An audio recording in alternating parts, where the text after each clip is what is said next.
Good evening, everybody. My name is Patrice Horsley, and I'm tasked with the honourable job of acting as an MC for this incredible two-day conference for the British Association of Social Workers.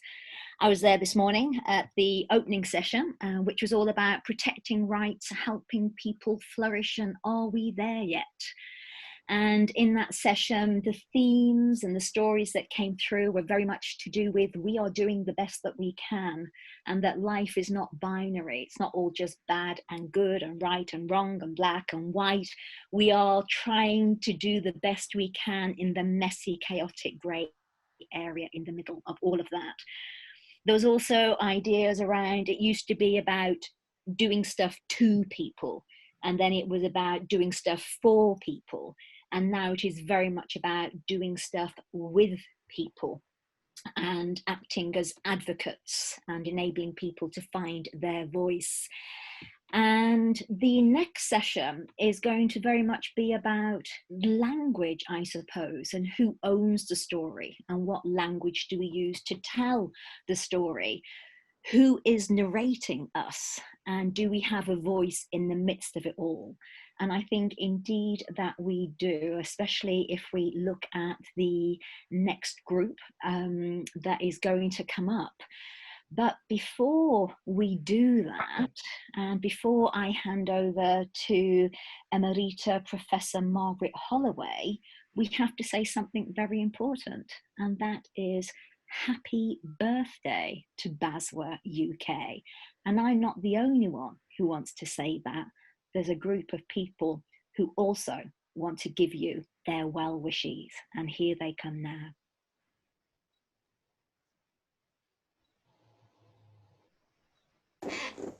Happy birthday to you. Happy birthday to you. Happy birthday, Ndibo Hadwa. Happy birthday to you. Happy 50th birthday, Bahadwa, and thank you for all the shared knowledge that has positively impacted social workers. Hello, this is Keith Drury from Guernsey in the Channel Islands, former chair of BASW Cymru and former board member with BASW UK. Hello, my name is Nita Bachur. I'm the chair for BASW Cymru. From Students LSVU. Thank you. This is Guy Shannon, former BASW chair. Hello, my name is Christian Beach and I'm vice chair of BASW Cymru. Just sending you my very best wishes and congratulations to BASW on achieving 50 years. A very happy birthday, and may you enjoy many years ahead in serving members. Congratulations, BASW, for achieving 50 years. Happy birthday, BASW. Wishing BASW a happy 50th birthday. Cheers. So I want to say a huge thank you to all of our members for your support and to our amazing staff team here in Wales and across the UK for your dedication and commitment. And finally, congratulations, BASW, on achieving your 50th year. Happy birthday, BASW. Have an absolutely lovely time. I'm just trying to do this really quickly before the dog starts barking again. I have huge admiration for all of you, and my mum's pretty high up on that list because she's a social worker too. Have a great day. Have a great year. Goodbye.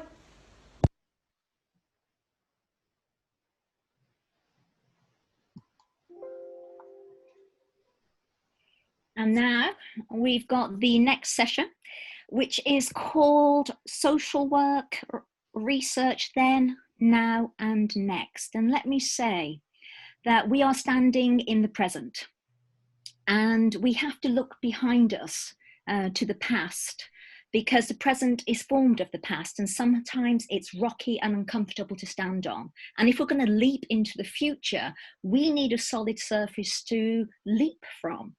So where did we come from? Where are we now? And where are we going to? The next session is hoping to answer some of those questions. Let me hand over to Emerita Professor Margaret Holloway, who's going to lead it and host it. Thank you very much. Thank you. And hello everyone, and welcome to this session. We want to share with you the bringing together of a collection of 50 articles published in the British Journal of Social Work from the early 1970s up until the end of 2019. I'm Margaret Holloway. I'm one of two outgoing editors. We will be handing over to the new editors in the middle of July. And I'm joined on this panel this evening with other members of the editorial panel who work very closely together to put together this virtual issue. So I'm just briefly going to introduce them. We have Professor Malcolm Golightly, who's my co-editor.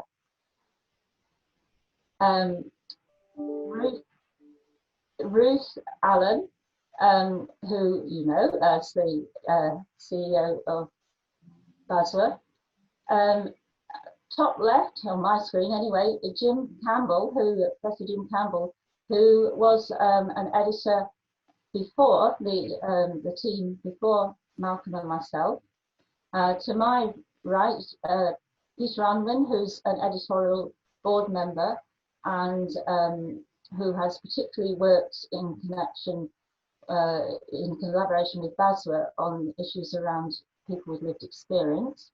And Callan, who was the researcher on this project and did the real groundwork of bringing together a huge collection of articles, bringing them down into some long lists. Dave Ward, Professor Dave Ward, also a member of the editorial board who works, and his specialism is around criminal justice. Vasilios Yakimadis, who is one of the new incoming editors, and just dropping down to Rema Majlajek, who is the other incoming editor. Up again to Viv Cree, recently retired, but still very, very active, and particularly with BASW, who's particularly contributed to help us looking at social work education. Martin Higgins, also an editorial board member, but associate editor, a new post that we have on BASW. And I think that's it in terms of the panel. What we wanted to do with this virtual issue was to chart and celebrate social work's journey in the UK over its first 50 years.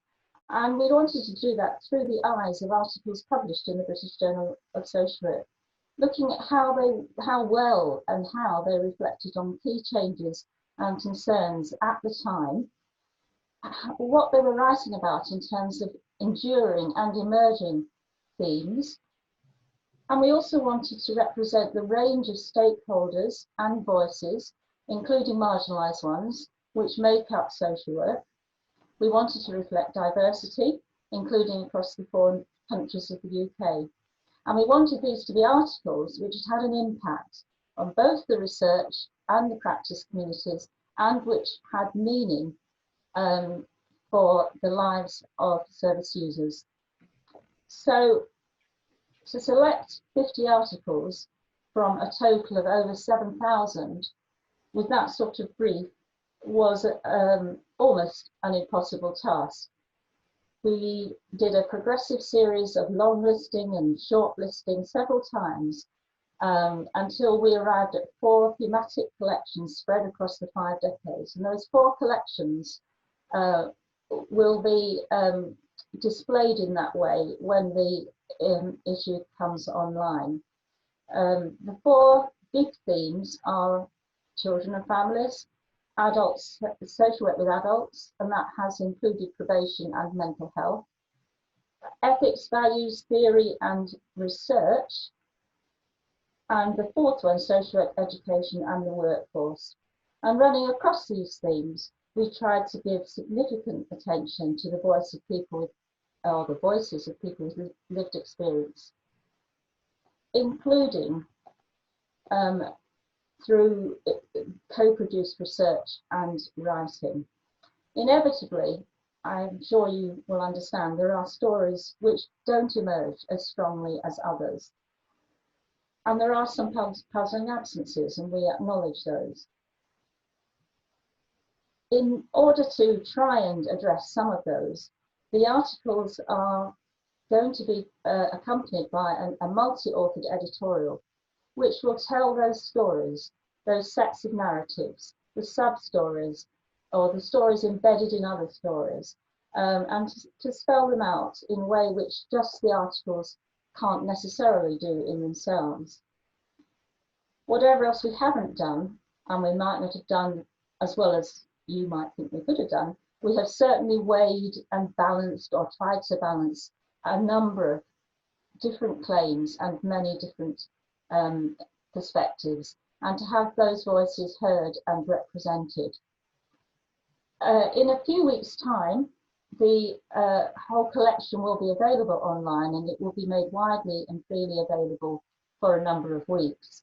We're slightly behind schedule. We had to have it ready now, but we have got quite a complicated editorial going on, which is important to get right. So the selection of articles has been done, and my colleagues here will be using those to inform the discussions, but the editorial is not quite completed. I imagine there will be an alert both on the British Journal of Social Work's website and on the BASW website when it is actually launched online, but we are nearly there. Hopefully these discussions may help us to actually finalise the editorial as well. That would be a useful way of engaging with yourselves as an audience, if we can do that. So it's the very dilemmas and interrelationships across the themes and within the themes which we're going to spend some time on now, engaging in discussion. And hopefully that you will be able to engage as an audience with that as well. We've selected three ways of looking at this. The first discussion, mini discussion, is going to be around the foundations of the profession. The second around policy research and practice, including evidence-based practice. And the third around social work education and the workforce. So without more ado, I'm going to actually launch into that first discussion about the foundations of the profession. And kicking off this discussion for us will be Dave Ward, Peter Unwin, and Ruth Allen. So, Dave, if I can start first of all with you. You've written in the editorial about how in the early days of both the profession of social work and the British Journal of Social Work, the authors were very concerned to establish and reflect on the foundation principles for the profession and the knowledge base and skills which ensue from that. Would you like to pick that up? Thanks very much, Margaret. Yeah, I was very privileged to be able to take the lead on looking for papers which represented the first 3 decades of both the journal and of BASW.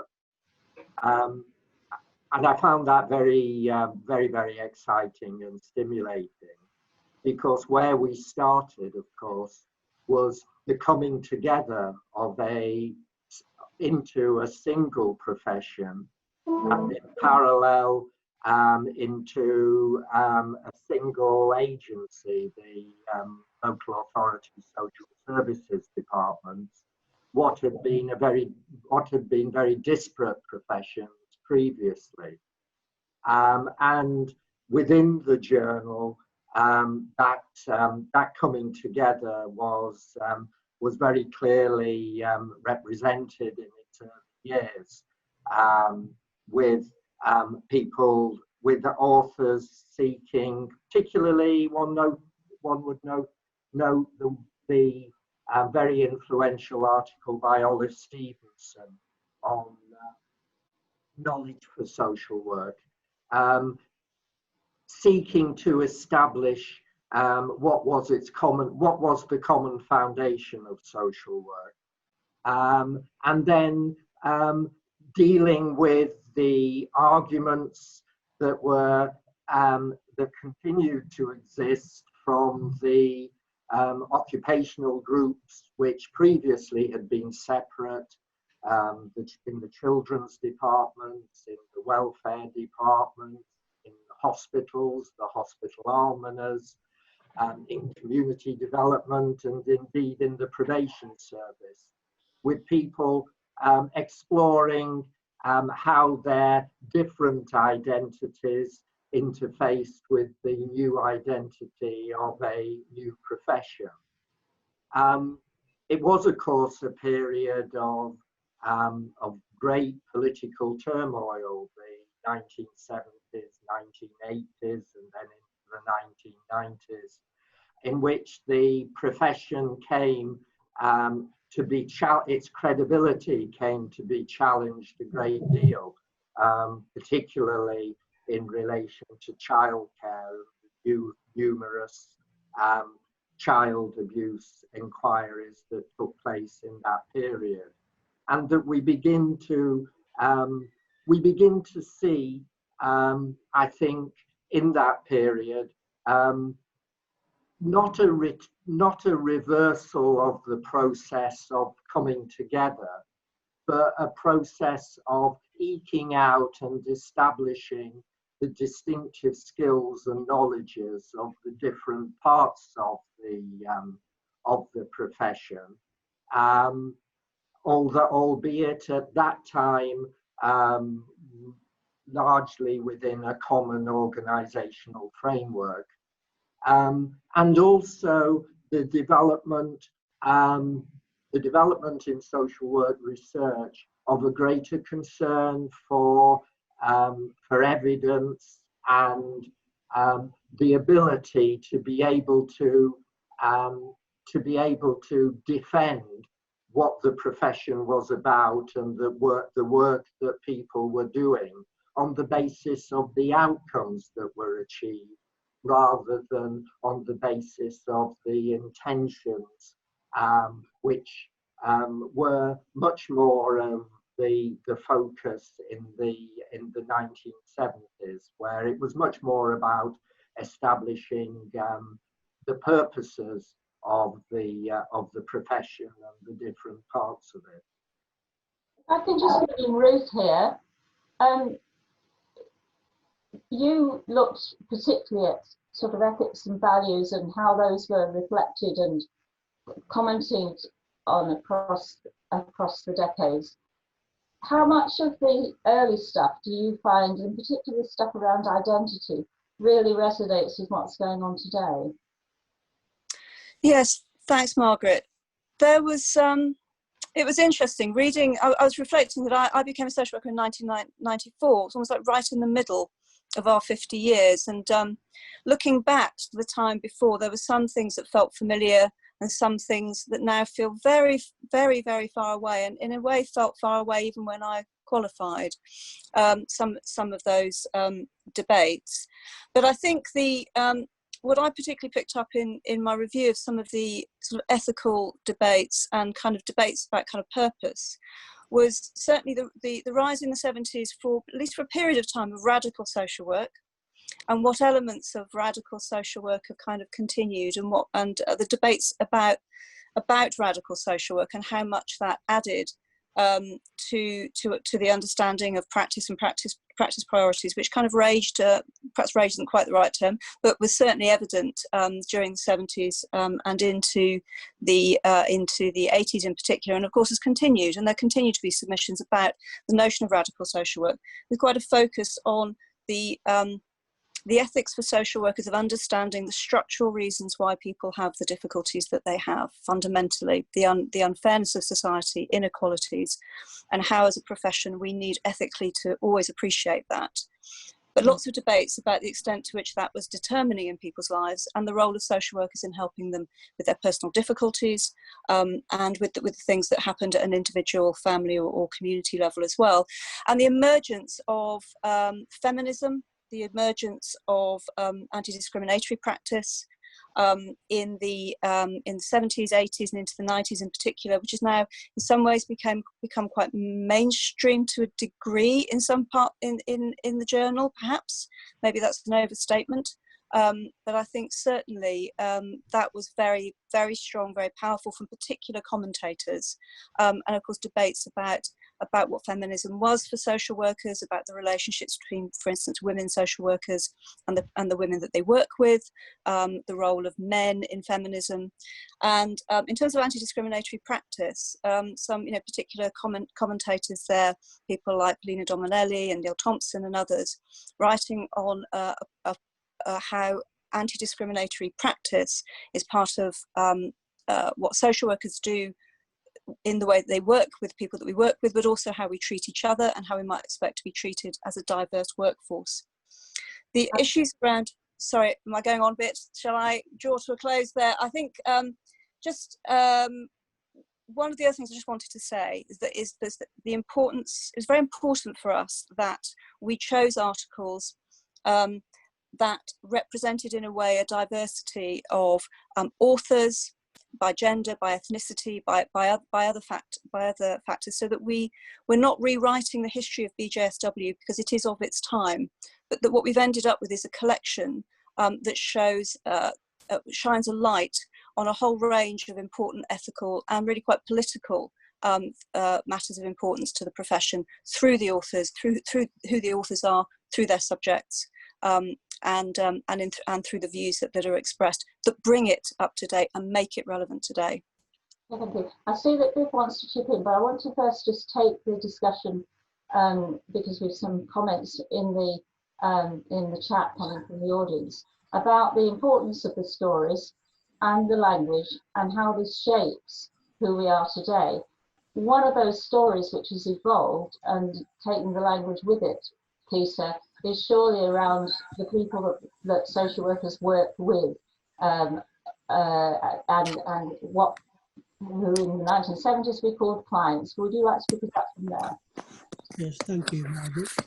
Yes, working with service users and carers, or clients as they were called in the 1970s, is still a very contentious issue in social work. I think some of the themes this morning about doing things to people or doing things for people, and now Margaret just used the word with people.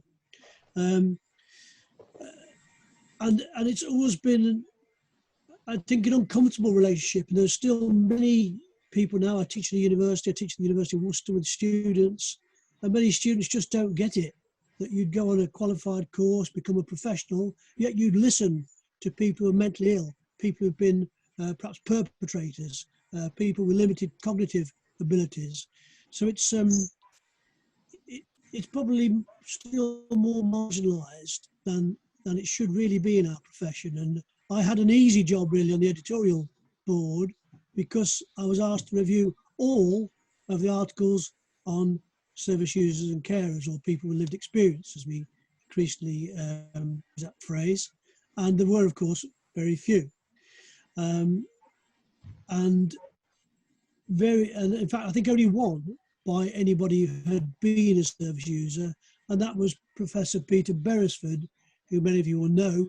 And he's rather unique in many ways, Peter, because he's become a professor, been successful, but he's had a significant mental health career that he talks about very openly. So he's very much, he's got lots of the privileges that those of us who've got careers have. And he's quite clear that you can't just say, well, we're all service users, because we've all got elderly parents and children with health issues, etc., etc. There's something different about people who come to social work, known to be social work, not of their own volition.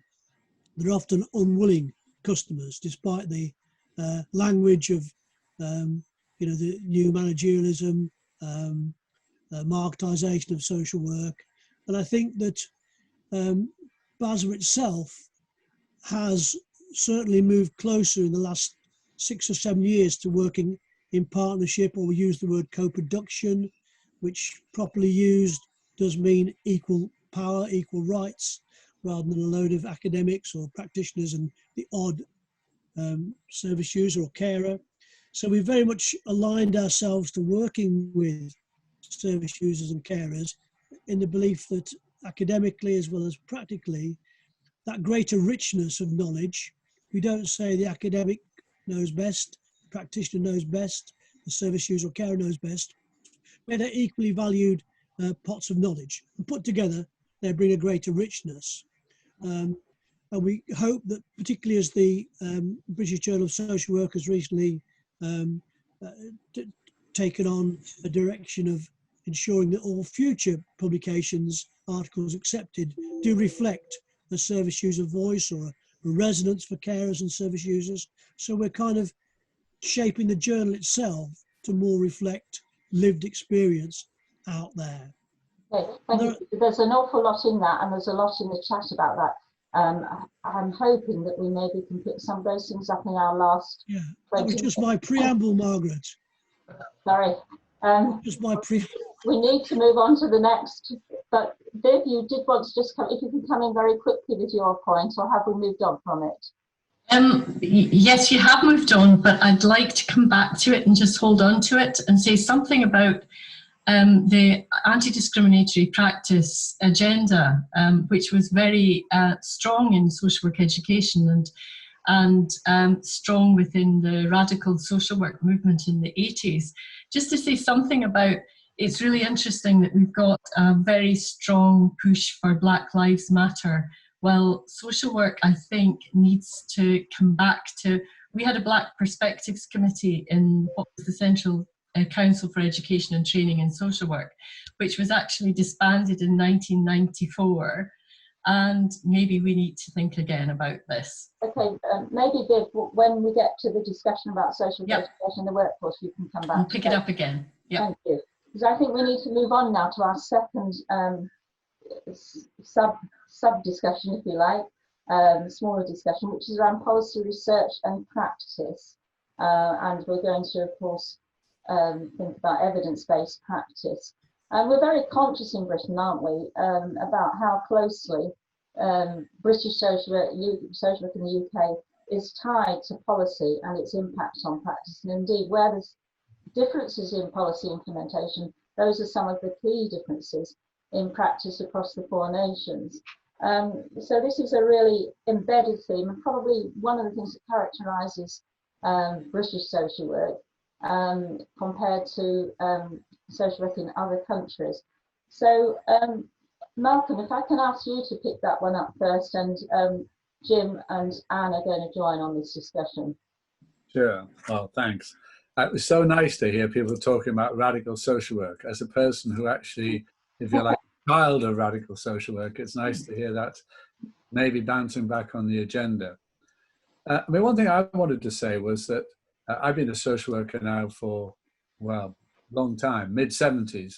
And I must say I've been very proud to be a social worker, and I wouldn't want to lose that in all of this kind of heavy intellectual stuff. Anyone looking to see how the British Journal has told this story about social work, I think won't be disappointed in the articles we've chosen. Of course, as you say, Margaret, we could have chosen different articles, there's no doubt about that. I think the links between social policy, research and social work practice are quite vivid. And in this, the British Journal, I think, occupies, I don't know whether people fully appreciate this, and maybe it's just me as an outgoing editor trying to boast about it. I think we offer, we are in quite a unique position with a focus that includes social policy and research and practice, whereas many other journals focus on one, perhaps sometimes 2 of those. So we're quite unique in that area, and I think we shouldn't lose sight of that in our attempts to move forward. It's also been quite noticeable over the years, and more articles have an empirical base to them, whereas initially you would find articles that were talking about values and issues way back in the 70s, as the profession itself started to try and establish its own identity in a very complex environment. We've already mentioned some of these articles, a kind of general flavour of things, but I just wanted to pick out Nigel Parton's seminal paper in the 1970s, which was brought about ideas about and the history of child abuse, and provided an argument for the critical role that social workers were to play. And my goodness, that whole area has developed into something that I'm sure many of us have quite strong opinions about. In the 1980s, the process of social policy emerging out of various scandals in particular those centered on child abuse and working with families, tended to drive, I think, a division between working with children and families and working with adults. As a person myself who works for people with mental health, I think this is unfortunate, and it's but perhaps inevitable. Gene Packman and Bill Jordan in 1991 provided readers with a critical account of child legislation of the last 5 decades and how the care of children became a key public concern, pointing out, of course, inevitably, that legislation is a rather blunt instrument and it can only do so much, and it needs to be combined with adequate resources, training, and research. And often that isn't the case. Often that isn't the case. We're struggling for resources. And if we look in the last decade, the effects of austerity, for example, has been quite punishing on social work and people with lived experience who we work with. And just finally, before I'll let the others come in on this, social work does remain under public scrutiny and intense media coverage. And it's all the more important for journals like ours to get involved in evaluative studies, in publishing various sorts of research, trying to determine what works for whom and in what circumstances and how. And that's basically evidence-based practice. Yeah.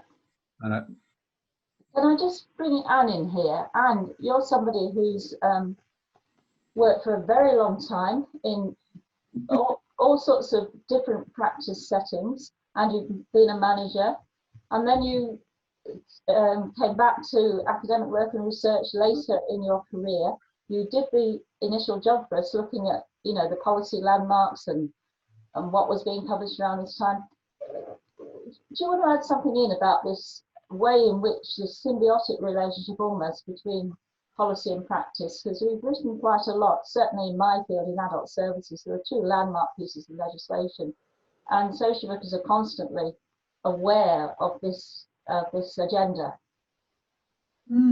Gosh, yeah. I mean, I think obviously I sort of did the initial trawl right through the 50 years, and I suppose 2 things struck me in that process. One was actually that we are such a young profession relative to to many others, and actually how far we've come, and that the Seabohm report and the development of the local authority social services departments really did sort of that was a big landmark that sort of very much coincided with the inauguration of the journal and so on.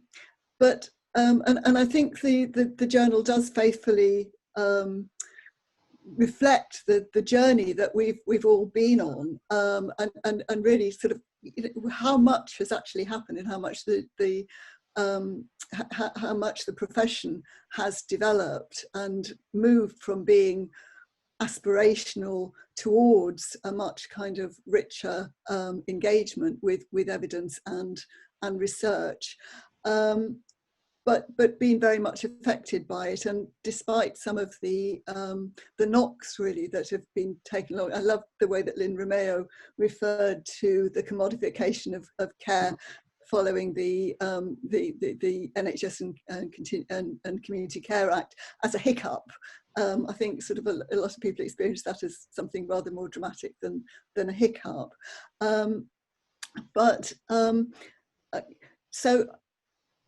But yes, it's difficult to sort of encapsulate it, that sort of experience in a sort of short period of time. But I think certainly the journal has reflected how much, as a profession, in a particular type of legal framework, we've been particularly affected by the changing political currents and the changes in legislation. Sorry. Sorry, because we are running over the thing. But I think for that, Andy. Can I just add one more thing? I think one thing that struck me was that in the early days of the journal, there were quite a lot of articles which were very much collaborations between practicing social workers and people doing research. I think because of what happened to social work, we moved away a bit from that, but I think that's begun to be a resurgence, and hopefully more practitioners will become more research active as the profession goes on developing. Sorry. Thank you, that was a good point to make there. But you were beginning to talk about not just the policy context, but the actual political context. Of course, they're tied up closely together, and I think that's a good point to bring you in, Jim, if that's okay, because Thanks, that Mark. has taken on a very particular flavour in Northern Ireland, hasn't it? And we want to reflect that in the selection. Thank you. Just to say, I was very privileged to be involved with the journal for 10 years, actually. I was 5 years as a board member and then co-editor with John Pinkerton.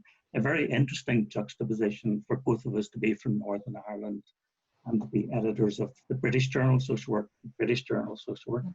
And that really speaks to a particular issue about how we understand Britishness or Irishness. And even, Margaret, you struggle sometimes to talk about Britain and the United Kingdom, because of course we in Northern Ireland sometimes think of ourselves as part of the United Kingdom and sometimes somewhere else. But anyway, I think the policy is always political, and we as social workers really need to bear that in mind when we think about research, policy and practice. In the Northern Ireland context, it's very interesting how research was shaped, social work research was shaped by the nature of the state. It's a small place of 2 million people, but of course the Troubles has impacted on social work practice, social work policy and research actually. Although Malcolm referred to local authority social work, I know that history. There isn't really local authority social work in Northern Ireland. It's part of an integrated service, which again was a product of the Troubles. So I think the journal rightly has to make sense of the variety of policy-making agendas across both here, not just the United Kingdom, but internationally. We sometimes think of ourselves as English or Northern Irish or British, but there are so many international dimensions of policy making which are different to the British experience or the United Kingdom experience that we can learn from. And I think that was my experience of the journal, that it did internationalize some of the issues that we locally take for granted or don't take for granted. So I'll not say too much more, but in our time as journal editors, austerity politics and particularly English problems around the college were very prevalent. And that was really an issue for the journal, which the journal, I think, handled very well. I think that's an issue that we're going to have to deal with post-COVID, and the journal is well placed to protect the interests of not just social workers, but as service users as well. And finally, just about evidence-based practice, I just think we need to be cautious about assuming that science can deliver on social change and social policy. It's a very contested area. Evidence-informed practice might be a better term that has been used by some authors in the journal. And I think the more the journal looks at the evidence base critically and using different paradigms, which it does, I think that will assist the profession. Thank you, Jim. In fact, those of you who follow the journal may see that we have recently got involved in a discussion about evidence-based practice and the way in which we do or do not handle that topic within the BGSW. And certainly this may be something for the incoming editors, that these debates are not going to go away, and they are important. As somebody who researches something that's very hard to measure, i.e. spirituality, amongst other things, throughout my own career, I've been very, very conscious of this, this need to demonstrate things that are not particularly easy to demonstrate. That brings us on, I think, in a slightly convoluted way to our third thing, which is social work education and the workforce, which I'm going to bring in Viv and Martin to lead the discussion on. I mean, one of the things that has been very obvious in the history of social work in academia is the way in which the academics have had to straddle a middle ground, and that from the 1990s onwards has become a lot sharper between its what it must do and actually has a responsibility to do as an academic discipline in terms of theory and research, but at the same time, it has a responsibility to develop and deliver an education agenda to produce critically aware practitioners. And I'm going to pass that one on to Viv at this point. Thank you very much, Margaret. That's a tall order. I think I'd like to come back to something that Jim said about politics and everything. Policy is always political, you said, Jim. Well, my goodness, social work education has been stuck right in the middle, as Margaret has just said, in that we have been a political football, and I think it's been really difficult to actually be part of something where, when the state is becoming increasingly entrenched and withdrawing from many of the things which we believe are actually important, it becomes really difficult to know how do you then help people to become the critically aware practitioners you want them to be. And it's really difficult for managers as well, I think, because managers want practitioners who can practice. And you know that horrible expression, they need to be able to hit the ground running.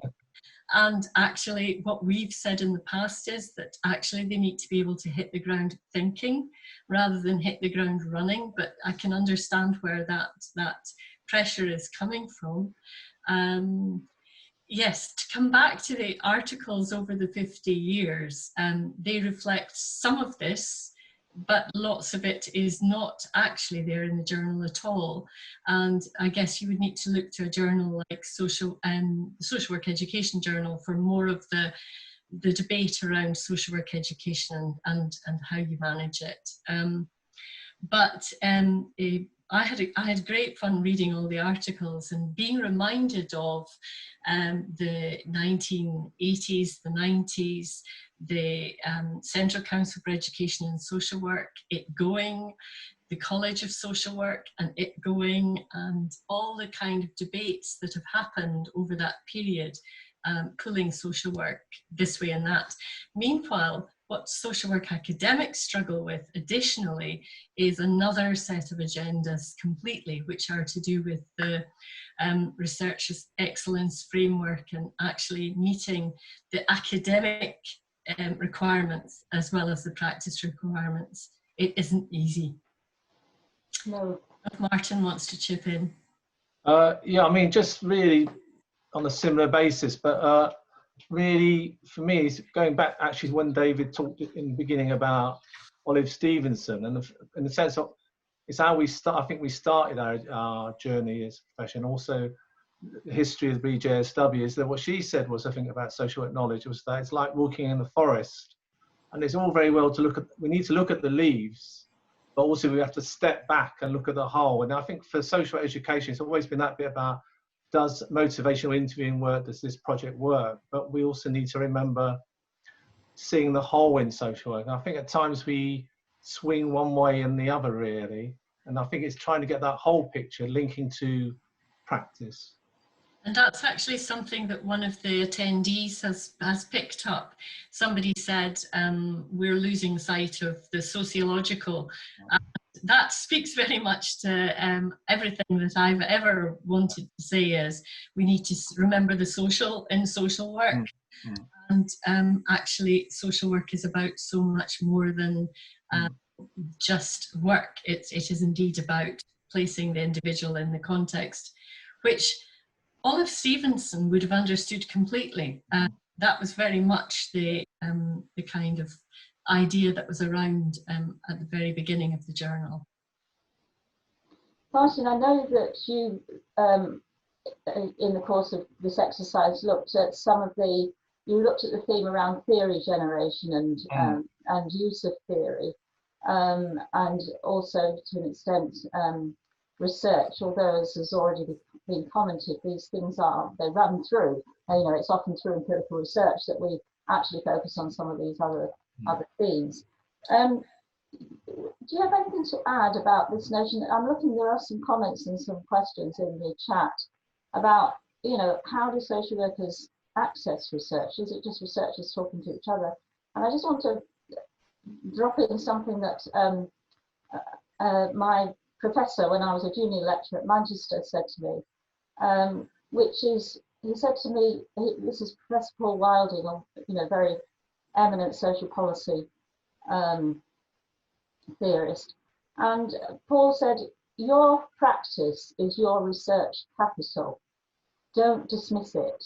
And I have thought about that and thought about that and thought about the way in which it is from our practice experience so often that we know the research questions to ask, and we know how to frame them. And we understand some of the gaps that might not be obvious to another researcher. So I've always felt as an educator that we are wanting to not just train social workers in competencies, but produce a research aware and a research competent workforce. And that, do you have anything to add to that from the things you've looked at? Yeah, I mean, funnily enough, I've read actually this more recent article about theorizing practice. So the idea is rather than using theory to create practice, you start off where we are in practice, and we develop theories from practice. So really, in the heart of actually our knowledge is the practice. How from that practice we develop the theory, and that's quite. I think that's quite strong. Certainly in the early parts in the 70s, and how much a lot of the journal articles were about starting from practice and then developing the making sense of practice. So you start the heart with the practice, and then theory comes from reflections on that practice. Thank you. I'd maybe say something more briefly. I agree entirely with Martin, very good points. The Academy has a lot more to be doing more in terms of engaging with practitioners, you know, in terms of applied research, in terms of partnership with other agencies, in co-authoring journal articles. I think that the British Journal has been quite good at that, but we need to do more in terms of engaging with the people who are watching us now, who are trying to figure out, well, how can I research my own practice, or how can I get published?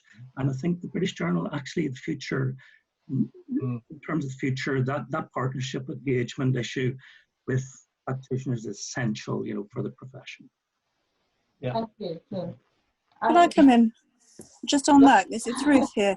Just to add a little bit to that, I think that's so important, and that's where the partnership between the journal and BASW, that's part of that story. It's a crucial part of it. The thinking together about how we can make research more accessible, you know, through the activities of BASW with the journal, and thinking about obviously the move towards more open access that will be coming to, which will be democratizing access to research and articles across all journals. That will be coming. We'll be hearing perhaps a bit more about that in coming months and years, but it's absolutely crucial, and I think the association has to play a key role in brokering that access and also making research feel relevant, and providing some of those stepping stones between being a person in practice and the research that you're seeing perhaps over there, and the researchers that you're seeing over there that can feel distant. And other professions have got many more stepping stones between practice and research, and I think as an association and as a journal together, we need to help create more kind of bridges for practitioners.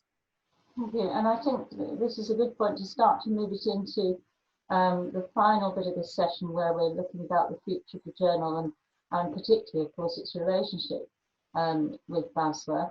Just before I hand over to the new editors, I'm just picking up a comment where somebody said to Emma, I think it says that she hit the ground thinking and her head nearly exploded when she was on her assessed year in employment.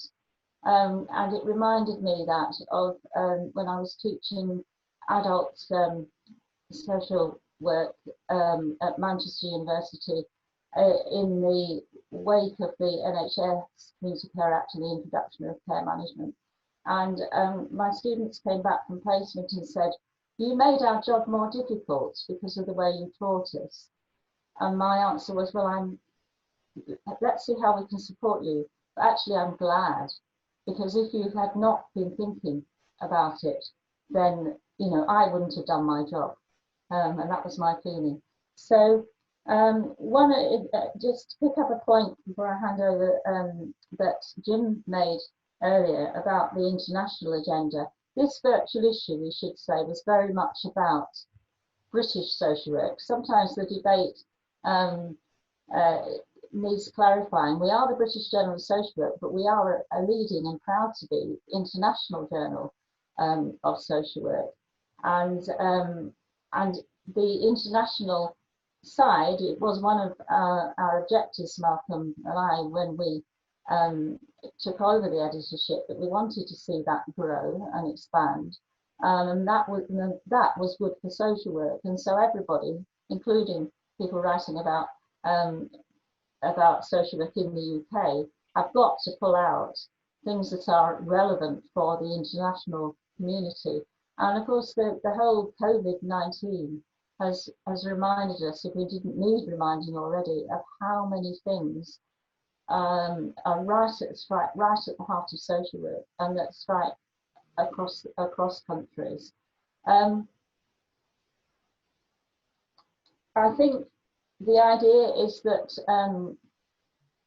Basilius and Rhea will introduce by talking about their vision for, if not the next 50 years, the beginning of the next 50 years, and that perhaps we may move that into a wider discussion about the future of the journal, and as has just been pointed out very much, the relationship between the different constituencies, if you like, which at times have seemed to be pulling apart a little bit, but actually inevitably come back together again. So I'll hand over first of all to Basilius.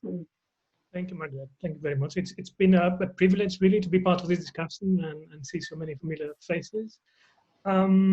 Of course, I think in the original email you sent, you mentioned, you know, the future, the next 50 years, and of course that would be a tall order for us to try to think of the agenda for the next half century, especially in such a fast-paced world we live in.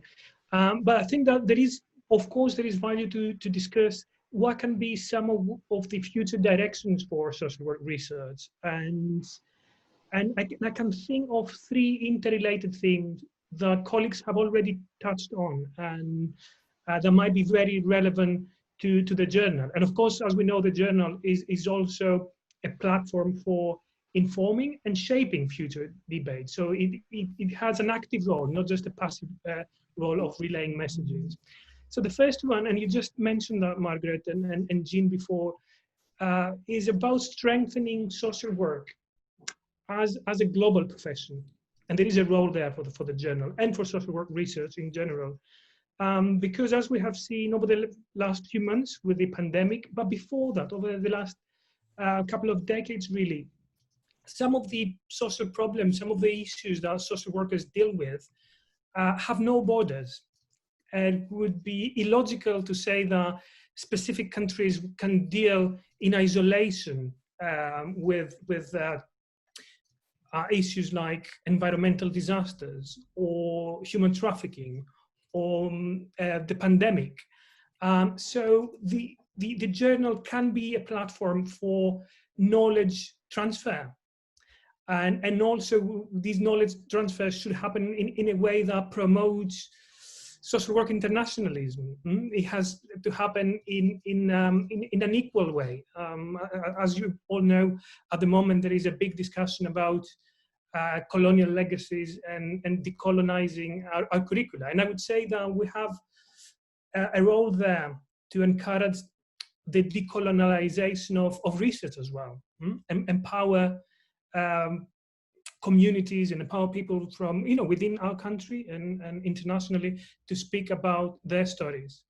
Now, the second aspect, again, that you already been discussed today, is strengthening social work as a practice-based discipline, while also expanding on its sociological and human rights foundations. That's critical, because indeed it is very important that theory generation and practice are not seen as antithetical or there's no dichotomy there. This should be seen as dialectic. And in order to achieve this, we need to create platforms for practitioners to share the stories, but also promote research, go back to the sociological basis of the profession. And sometimes you need to look back in order to inform your future directions. And if we think of some of the pioneering work that has happened in the history of social work, or some of the first schools, LSE or Chicago University, we'll see that sociology itself sprang through a collaboration between social science in general. Social workers work so closely together, and I think we need to reclaim that. And the last one, that it really cuts across all the areas that we have discussed. And actually, I noticed that a lot of people have been mentioning this in the chat box. We need to strengthen or to retain and advance social work as a social justice-based profession. Understand the politics, and understand the politics of research as well, because as we know, research and science are not neutral. We experience this as we speak, with regards to the pandemic. Everybody seems to be speaking, everybody seems to be actually following the science while leading us to catastrophe in some countries. So what science exactly? And what kind of questions should we be asking? And I think it is very important for the journal to encourage academics and practitioners and service users to ask the right questions. In order to do that, we have to be transparent, we have to be inclusive, and also encourage methodological innovation. So I'd like to hand over to Ria to speak more about that as well. Yeah, part of our vision going forward relies on some of the issues which were also mentioned in the chat and by the panelists. I mean, part of our job is easy, which is to maintain the high standards of papers and the time from submission to publication created by previous editors. Very, very importantly, we want to focus on exploring ways for meaningful involvement of experts by experience and to promote co-production in research. We also want to find ways, which has been echoed a lot in the chat, to promote the impact of the research which is published and promoted in the journal, and to find ways to engage practitioners with research findings. There was a lot of chat comments referring to difficulty of access to research. So we want to find ways of making research more accessible and available to practitioners in collaboration with BASW and BASW members. We also want to very, very important point to us, and I'm glad it was referred to several times. Vasilis and I, we are minorities in our own country, so this is something which is, we are personally as well as professionally committed. And that is to find ways to promote the use of affirmative action for new positions within the board and hopefully for future editors, particularly to ensure greater representation of the Black colleagues on the board, because it's very important. There was lots of references to different voices in our profession and how important our stories are. They need to be a full choir. They can't represent some voices and some experiences more than others. And I really hope that our work going forward is going to facilitate that. Thank you. It's interesting when the discussions we had about, there were a number of sort of articles we were weighing one against each other in terms of looking at different aspects of inequality and marginalisation. And I know the anti-racist agenda and almost rediscovering it was what you were referring to when we talked earlier today. It's not that we've forgotten it, but it's some of those fundamental things may have and may not have been the buzzwords, if you like, more recently, but my goodness, world events are making them so again. And when we look back at some of those, I think of Annie Hudson, who I used to teach with, so I know the way she taught as well, but her article in the 1980s, was it? I can't remember now. It might have been, yeah, 1980s, it must have been. About feminism, but I know that that was part of an integrated agenda, and is so in that article. We have recently had quite a lot of stuff about poverty, But whereas perhaps in the 1970s, the articles talked about it as a social structural issue and looked at it at that kind of more meta level. What recently is coming through, but not from the UK, I have to say, from colleagues in Flanders, there's a big team working on it, and Israel. They're talking about what can the frontline practitioner do when faced with some of these issues. It's very, very hard. This old dilemma of our practice, we work with individuals and families, but we work from a social structural understanding of problems. Looking at the chats and the comments, it seems very much as though what practitioners are concerned with is that they want to be able to engage with the research and the knowledge base to support their practice as they are struggling with these things in the day-to-day. To promote some good practice in that respect, because there are some local authorities which really provide practitioners with time to engage with appreciating research and exploring which research is relevant for their practice. So really doing more to promote where that happens and how the local authorities make that happen in particular. We've got about 5 minutes left before I hand back to Patrice. So I'm wondering if there's anything from anything else on that subject about the future of the journal that the panel here would like to come back to, or anything in the comments that we haven't done justice to. I'm just looking at the comments and questions now.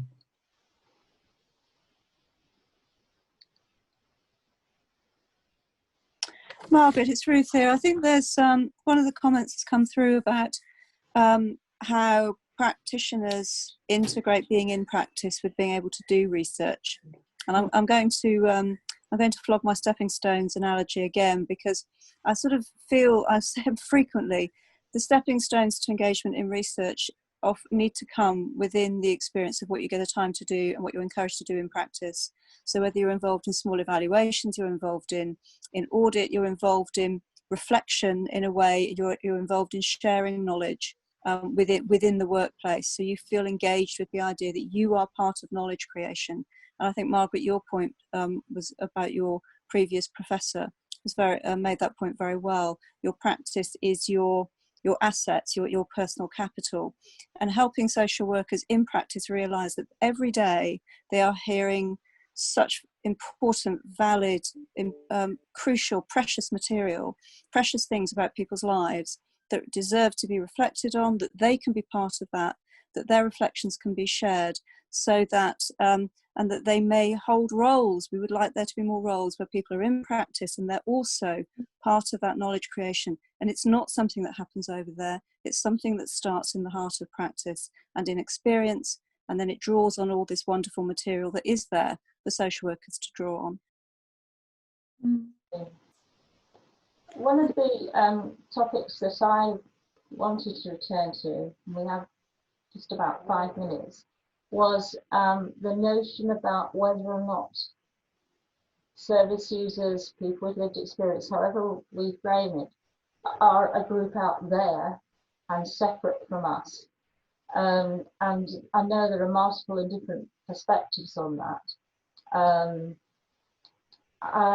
But one of the things that has long interested me is that where at one time we used to think that our personal experience, our personal knowledge base, our own experiential knowledge should not affect our professional, delivery of our professional skills, if you like. I think we've been missing a trick in not understanding that it's when those two things come together that we have a very special knowledge base. And there are so many arenas in which the lines are blurred, which is not to say that, I, who had a parent with dementia, was not in a more privileged position than many of the service users that use social work services. But we do have that, and I feel it's our responsibility to make that count in ways which perhaps some other service users can't. I'm not sure if I'm making sense here, but does anybody else want to come in on that? I kind of alluded to that in my piece earlier, Margaret. We don't deny that it's not us and them. We're in this together. We're in austerity together. But many of us who unfortunately do have parents who are ill, or children who are ill, or domestic violence in extended family, we've got resources usually because we're educated, university, salaried, pension professionals. And I think our qualitative experience of how we cope and the support networks we can call on, compared to many of the individuals with whom social workers work on their caseloads day to day, is a million miles apart. So I wouldn't deny our humanity, and there, for the grace of God, go I, which is why I think the macro idea of co-production, we're in it together, is the way to go. Because I still closely remember the days of us and them. And as I say, one of my sadnesses is teaching students who are often young, there is still an us and them, largely because of, media stereotypes of scroungers and people who use services and people who've got addiction problems. So there's a long, long way to go. But yes, if we use our own honesty and humanity about what happens in our lives and our extended families, research and practice will be all the better for it.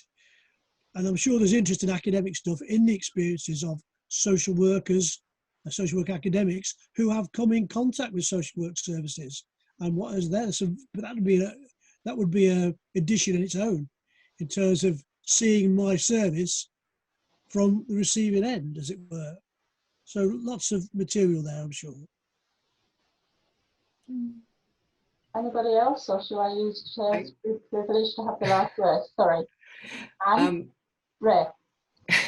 So there are various hats that we may have and various experiences we have, but as to where and how they come forward and how much they're used in our teaching and our research and how much they shape, that can be problematic because the expectations may be that we act with one set of experiences and one set of privileges that a particular role may have, which also separates us from some other people's experiences. So I think that there's a checks and balances, and it's important to be able to facilitate involvement and collaboration across those divides. One thing that I've put in comments is that I appreciate everybody's busy, but nowadays it's very easy to find out which academic might have a similar interest to some practitioners so that they can work together and develop potentially future research together.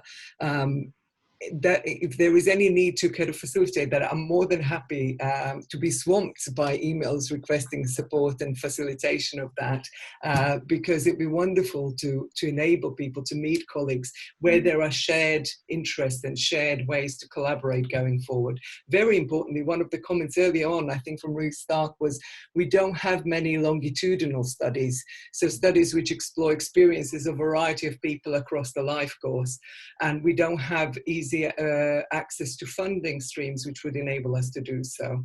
So it'd be interesting to see how we are supported to conduct funded work on a variety of topics which are very pertinent, anything from poverty, impact of austerity, which is still the driving force, I think, of much practice and lack of some aspects of practice and lack of some research, to see how we can bridge those divides and meaningfully and collaboratively co-produce future knowledge for our profession.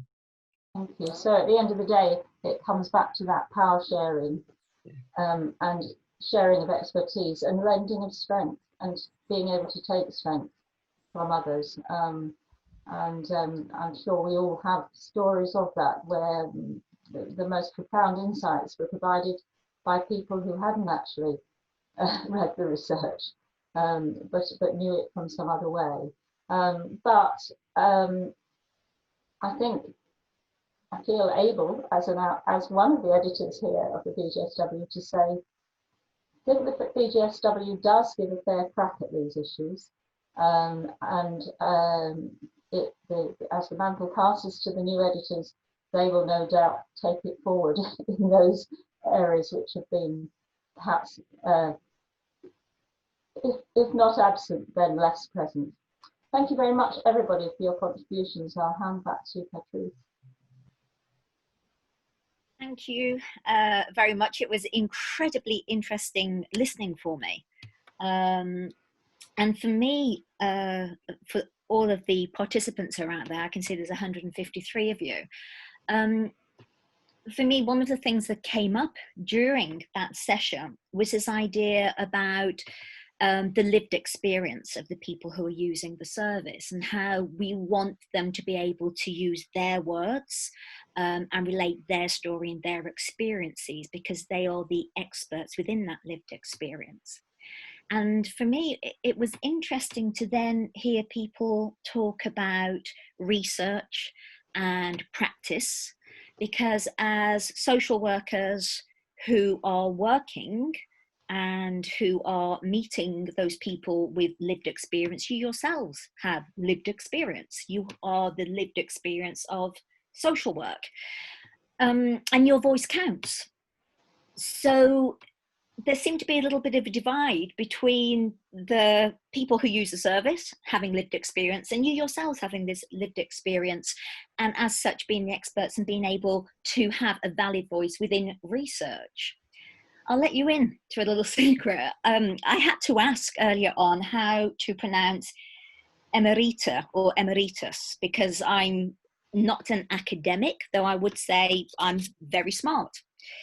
And there is something to do with a fear of academia for many of us who don't regard ourselves as, I don't know why I have to do this sign, academics. I don't know what this means really, but academics. I did an article, I was invited to do an article for the Oxford University Press for their Community Development Journal. And they asked me to give them an abstract. And I didn't know what that was. And I phoned up the lady and I said, do you want me to be vague, like a little vague thing about what I'm writing about?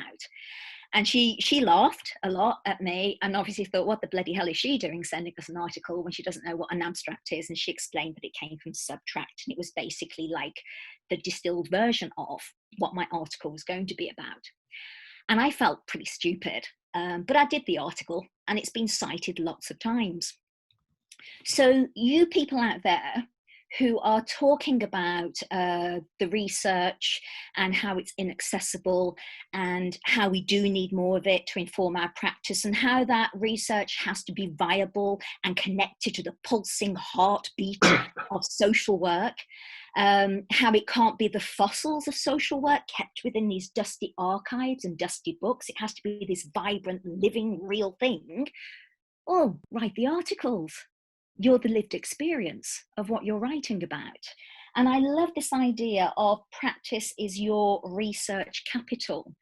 You and what you do are your research capital. So get writing.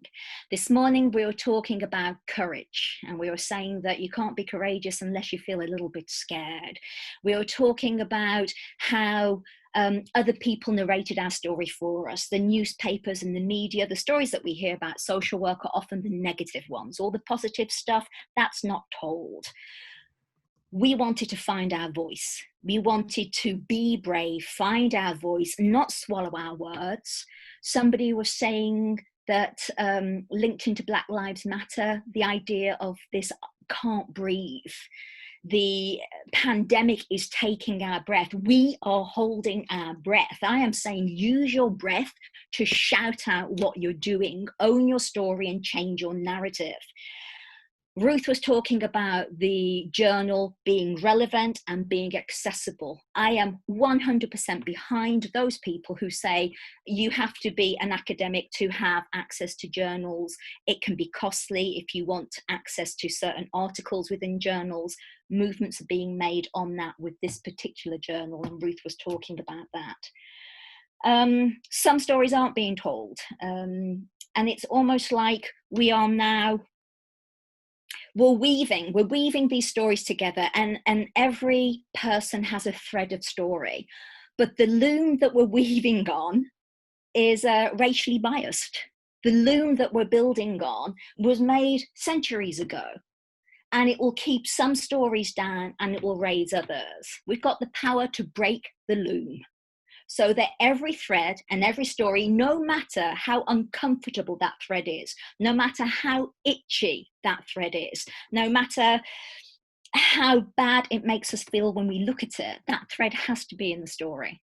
Break the loom, grab the threads, make the story and share it. You are the owners of the threads. Go out and weave. I want to thank everybody who has spoken, and I want to thank you by sharing some other people who want to celebrate you. So right now I'm going to lead into a little session of musical joy to celebrate everybody who is involved in BASW. Thank you very much for being here.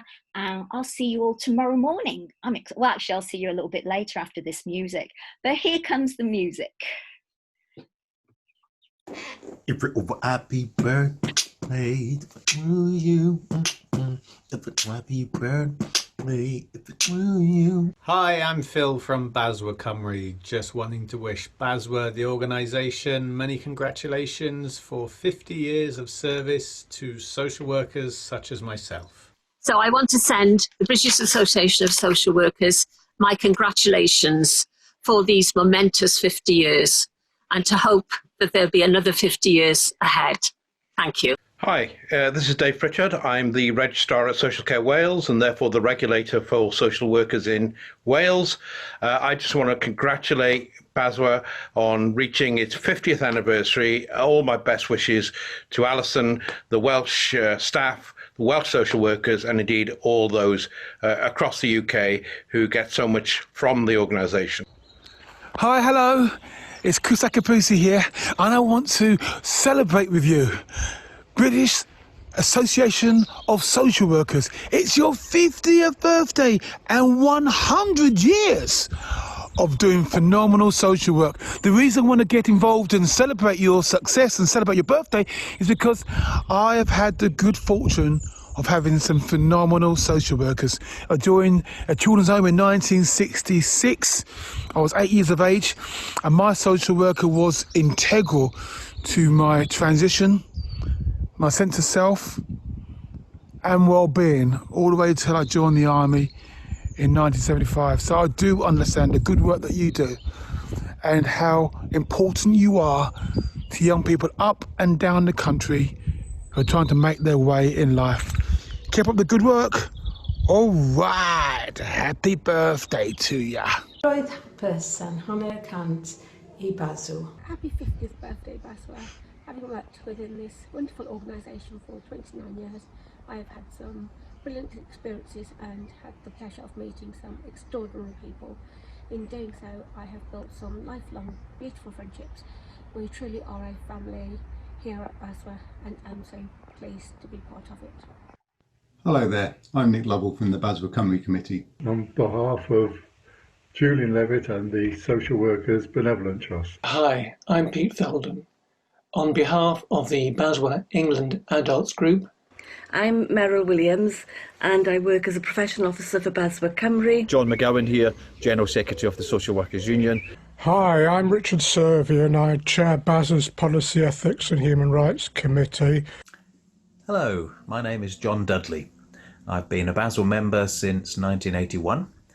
I've sat on BASW Council since 2015, and for the last 4 years I've had the privilege of serving my professional association as Treasurer.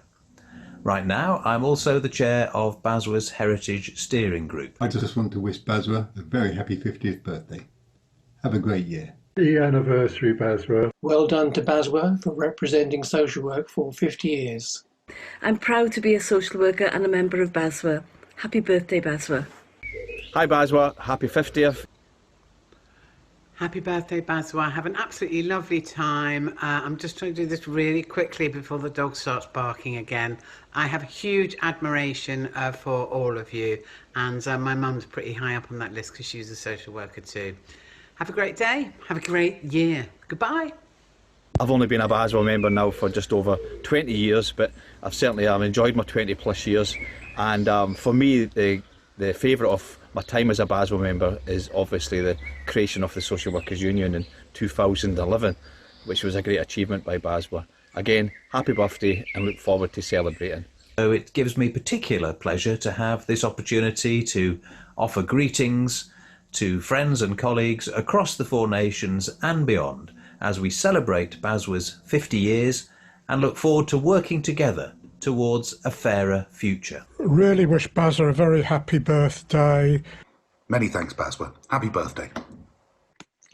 Well, I just wanted to send very best birthday wishes to you all at BASW. Hello, my name is David Hayes. I'm a senior lecturer in social work at Queen's University Belfast, and I've been a member of BASW since 1987, which is 33 years, so I'm really quite old.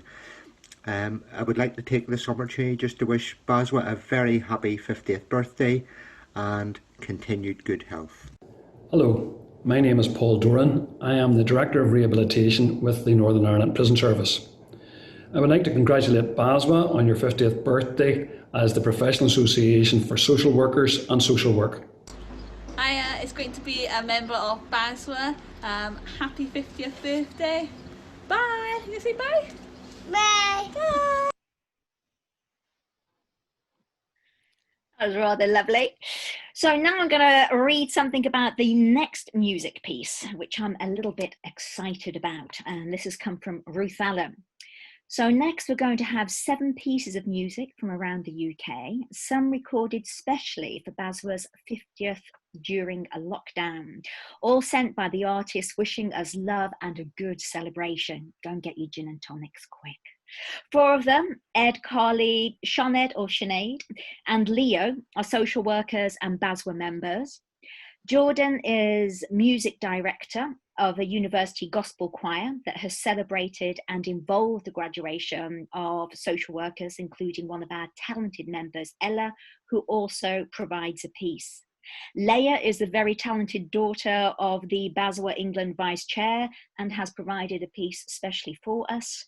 And the first is the amazing performer and poet from Wales, Cymru, I've said that wrong, I know, I apologise, my bad, Rufus Mufasa. And she recorded this piece for us in 2017, and it is just as relevant now as then. Enjoy the music and party! So not me.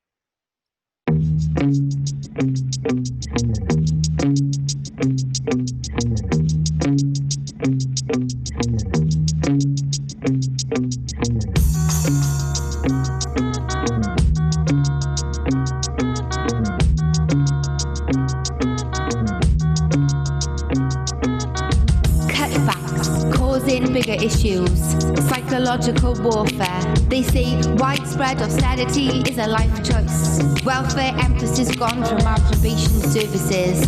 Why are those women talking about that? Because the party that's for the working class is sat on the defence. Paulo Freire, tell the people their rights. Paulo Freire, damn right we're gonna fight. Social workers are better social workers because they've got to be. Building alliances is crucial. Psychologists against austerity, leading politicians on the panel. We are walking these streets together, big up the banner. Let's understand poverty and austerity. We are here together. It is endemic. Its invisibility due to its consistency. Knock it off the agenda. No, let's look back on our history. Custodian, progressive discussion, positive progress. We make it our business. Special interest class. We are talking about everything but class. They are not listening. There is a gap in the market for class. Class. We are talking about everything but class. The people, you can learn from them. Nobody knows their situation better. Ban patronising patriarchy in the valleys. We've lost everything non-statutory. Social work understanding needs to be part of the education system. What can I do to affect change? What can I do to affect change? What can I do to affect change? What can I do to affect change? What are we doing as a team? How are we sharing the severity of systemicness? Through the system, my voice is getting lost. We are lost with each other. We are lost. Drivers, integration, and nothing with this power struggle, and the struggle is real. Mind over matter is real. Distress is getting lost. My distress was not diagnosed, therefore the power say it is not real. This is my distress call. We are sounding the alarm for children, adults, elders, community. Let's co-sign, let's mean it, make our voices larger. Diagnosis, distress. The system is already crashing. Referrals. Pyramids need to be icebergs in the community systemic. On the ground, they need to understand. They need rehearsal spaces. They need microphones. Social, analytical, confidence, fluency, listening. 1945. Ruined lands, but our governments built houses fit for kings, the best for the most. We are social investigators. We are not soft cops for the system. We want ethical social action. We lost this concept too fast. Reagan and Thatcher married. Public wealth into private hands. Rape lands, people, problems, punish people, struggle, phone boxes. My mother writes a shopping list. Fills the page, then crosses things out. Then crosses things out, then crosses things out. I see her crying. I see her crying. Kill the cop inside your head. It's the day-to-day that destroys. Public wealth in private hands is real. So real. Equality in income and wealth, no. Dog eat dog. Wasted false idols, forged gods. I call on Chief Justice. The system is not set up for us to talk about this. All of this is beyond reflective practice. Neoliberalism litters my psyche. I try to shift it daily, it doesn't belong here. Substance issues, appalling assessments. Learning difficulties ignored. Food banks promoted. Knock them off. Knock them off. Knock them off. Appeal. It's all good, young hoods in the hood, and we are getting ready for the avalanche. Direct practice to navigate our way through the darkness of decades of public wealth into private hands. Globally, internationally, our hospitals are filled with poverty-induced diseases. We are in such dis-ease. Donald Trump disease, Tory disease, glorified only by wealth for cost. Our communities forge alliances, devolve. Redistribution, no short-term answer, long-term gain. Samaritan-driven poverty strategy. Don't let them marketize us.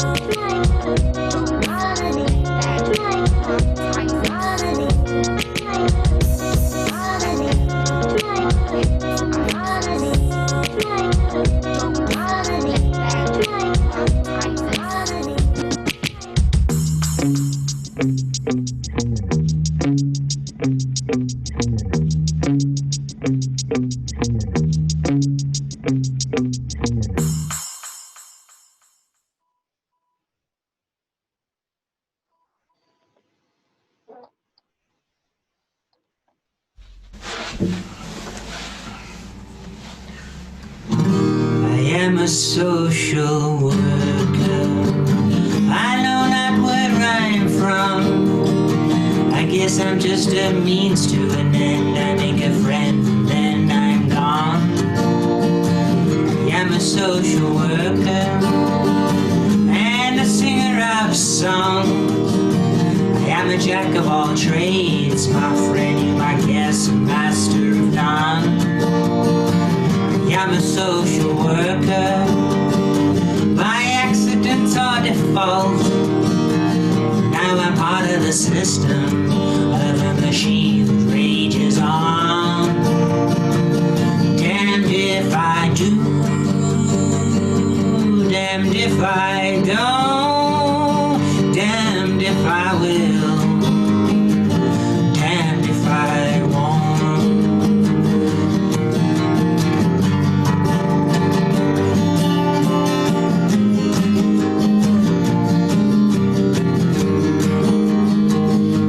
Social investigator.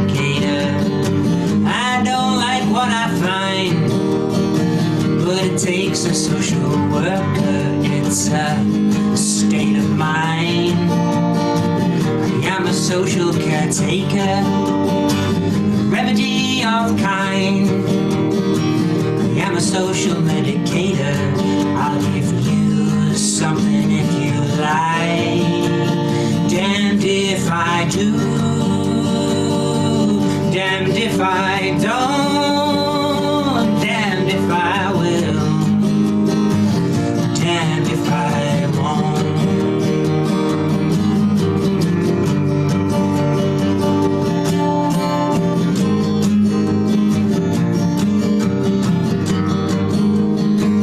I am a social lubricator, I'll fit you in best way I can.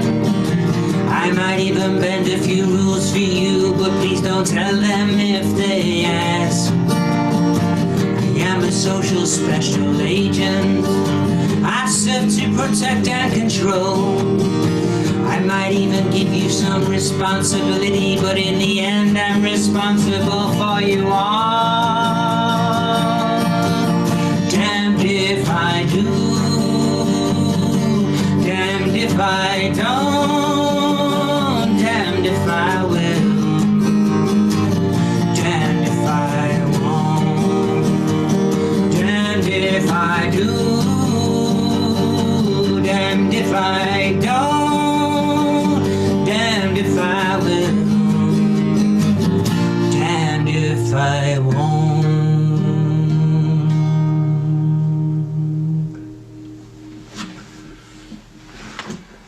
The next song I'm going to sing is a song called Eva. It's about a lady suffering with dementia. It goes like this.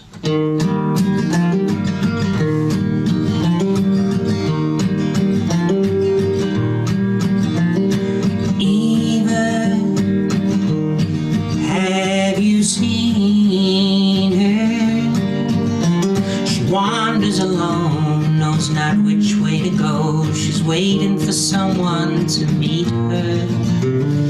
Eva, have you seen her? The memory fades like the light leaves the day. Oh, she's needing someone to be near her.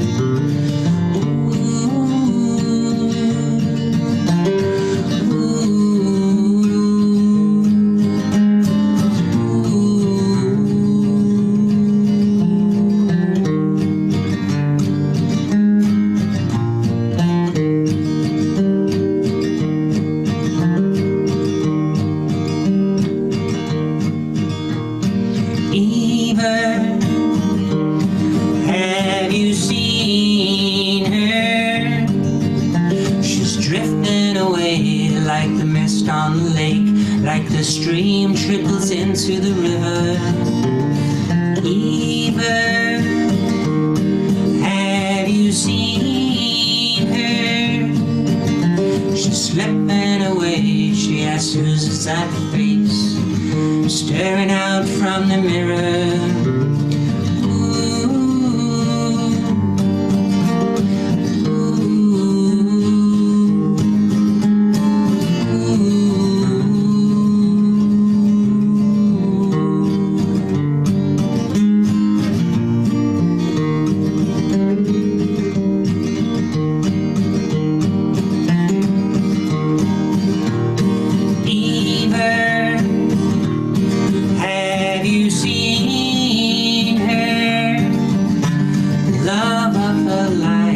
Still by her side, with his heart he believes he will free her. Eva, have you seen her? She closes her eyes for the very last time.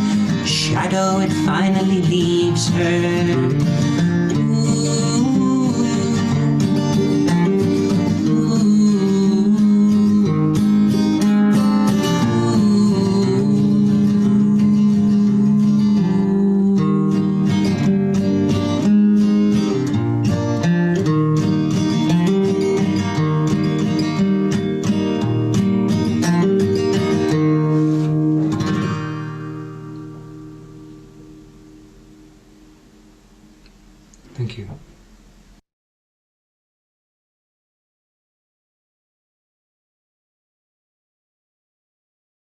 Tumble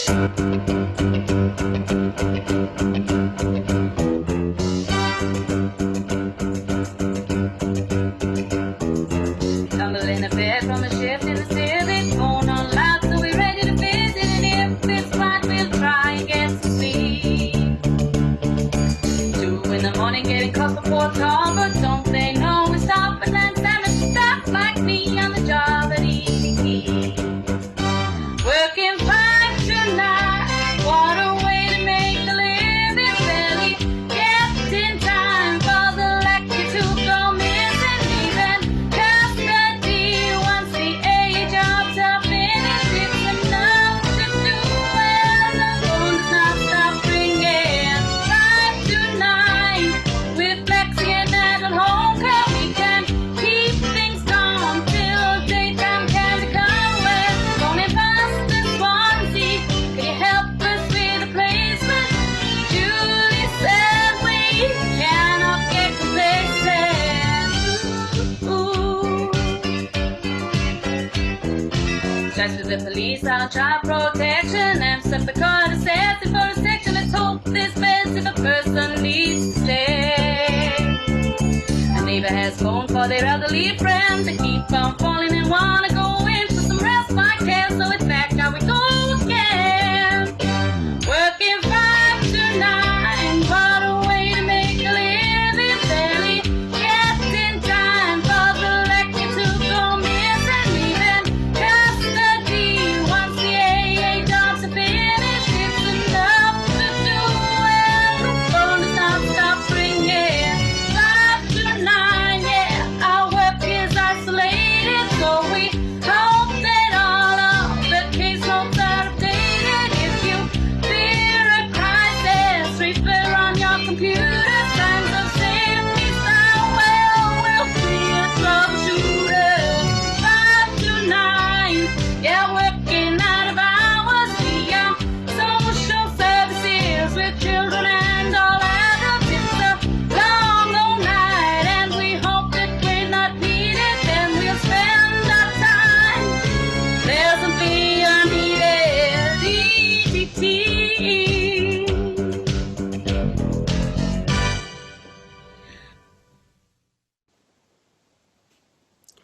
Hi, I'm Sinead Welsh from BASW, Northern Ireland. I am a new committee member, just joined in December 2019. I'm a child protection specialist, having spent 10 years working for the Australian Government in Melbourne as a child protection manager, case conference chairperson, court officer and trainer. I'm now running my own business called Informed Minds Training and Consultancy, where I have created an app and the first of its kind digital mental health wellbeing programme for the people of Northern Ireland as a secondary suicide prevention model. So I'm delighted to be involved with BASW's 50th year, and I'm playing you a few tunes. So I hope you enjoy. Have a great one, everyone.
Happy 50th, BASW. My name is Jordan Anderson, the music director for the award-winning De Montfort University Gospel Choir. Happy 50th birthday, BASW, and wish you many more years to come. Enjoy this instrumental as a token of our appreciation for your service.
I could wash you down like a glass of wine.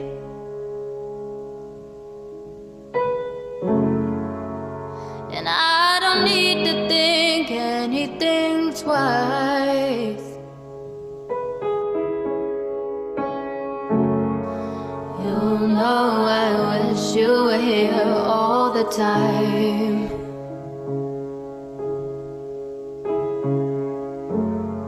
Living my fantasies out in real life. Everything I'll give to you, darling, but until we reach morning, you're mine. And don't you worry now, baby, I'm the girl you've been craving this time.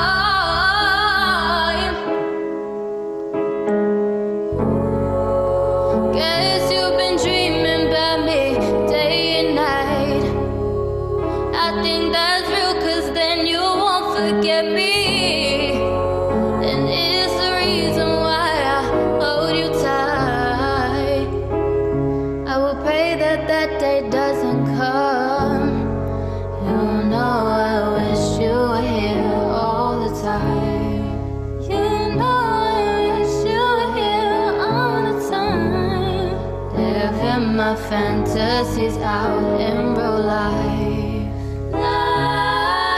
Everything I'll give to you, darling, but until we reach morning, you're mine. And don't you worry now, baby, I'm the girl you've been craving this time. Everything I'll give to you, darling, but until we reach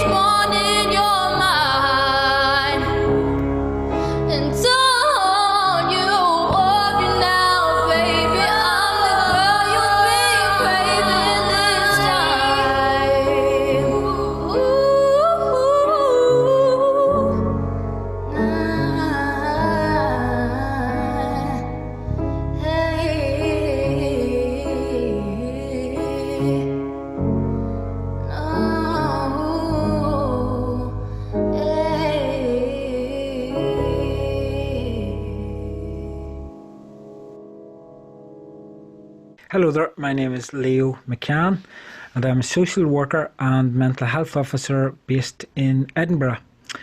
I've did some music performances in the past for the Scottish Association of Social Work at their awards nights, so I've been very honoured to put forward a bit of music that is representative of Scotland for the International Federation of Social Work's conference. So we weren't able to have the technology to do that as a trio live, but I have put together, I've used some old footage from about a year and a half ago, of two friends of mine, George Duff, who's a singer and guitarist, and Kevin MacLeod, who's a bouzouki player. So we've got a song here called Rattling Roaring Willie, which is a very well-known Scottish song, and a selection of jigs. So I hope that you like it and you get the feet tapping, and I hope that you enjoy the virtual conference this year. I know it's not what everyone would have preferred, but social workers are nothing if not a very resilient bunch of people, so I'm sure that you will have a great time and make the most of it, and keep up the good work.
creating different arts, learning from the past,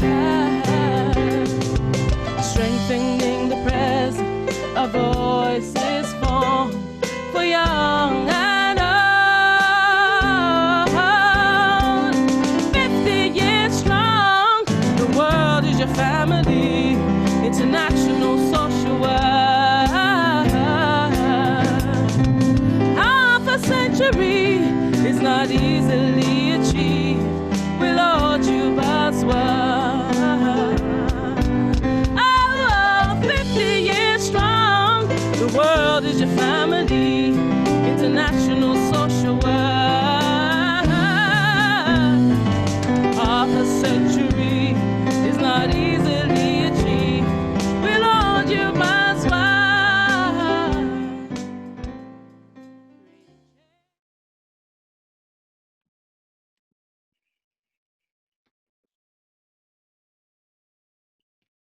And so I think it's over to me now to close the whole day, and what a day it's been. I've heard so many stories, and I have heard so much wisdom, and I have heard so much knowledge and frustration. And the themes that have come up, the threads that have come up, is something to do with a yearning back to radical social work. And that was mentioned in this session. And there was lots in the chat box about that. This, why aren't we as radical as we used to be? And what have we lost in going forward? Finding our voice, finding a way to celebrate what we do professionally, but also how we can't do what we do professionally without our core values intact. You do not go into your office and hang up your core values outside and just become a professional. They are integral to the work that we do, whether we are academics or whether we are face-to-face workers. They are integral to what we do. And something about theorizing our practice. The work that we do is our theoretical research, and our theoretical research is the work that we do. And that is not for a privileged few to write about. We all have the ability to start to work collaboratively and together to get the voices of the people we work with heard, to work with them, to co-create with the assistance of those who might be able to use the terminology necessary for certain journals. So somebody had said that they liked the phrase about breaking the loom, and it's the metaphor that I really like to use. This idea that every person's a thread and has a story that's worth telling. And many of those people will believe that they have no voice to tell that story, believe that that story has no worth. But we are the weavers, and we are going to help to weave those threads. And as I said before, some of those threads are ugly ones, because although BASW is only 50 years old, it's a young profession, but 50 years ago is a long time ago, and phrases like colonial narratives and intersectionality and LGBTQI were not even known then. We might have been aware, but we didn't have the language to speak those words. We didn't have the language to use to describe them. So the threads were not all represented, but they should be represented now. But we are still building on a loom that was built in those days, a loom that was built on colonial narratives. And in some ways, perhaps with digital technology, which can and is proven to have racial bias, digital technology is taking over as the loom to weave the stories. The web is weaving the stories, and the stories are out there before we can blink our eyes. So now, more than ever, we need to own our stories, and we need to lift up our voices. We need to, as we said this morning, surf the sea of hope, and we need to continue to be brave. I will see you all tomorrow at 1 o'clock, where we'll be talking about I'm going to tell you, we're going to be talking about better workplaces, better well-being, and improving conditions for all social workers.